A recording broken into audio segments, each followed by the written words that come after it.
1.59'dek boyu. Koyuverçi.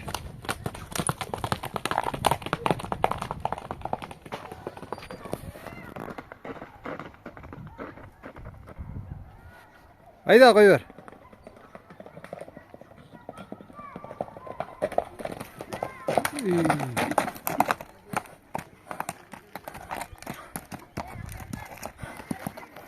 Bastır şişine. Bastır, свободно bastır.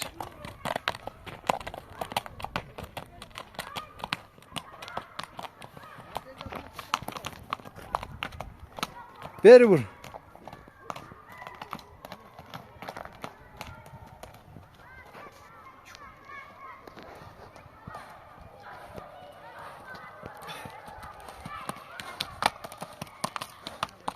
Boş koyuver, boş koyuver.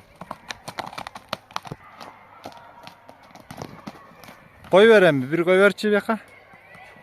Koyuver, koyuver. Çappa.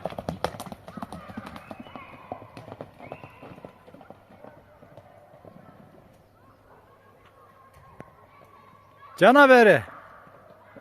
Koyuver, koyuver. Çappayla özünü koyuver.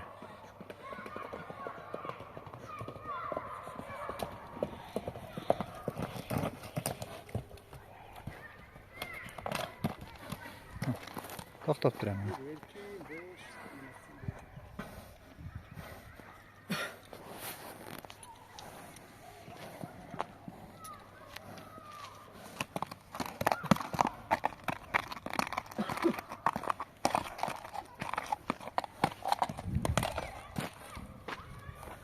Ko'raman, bir tarafta.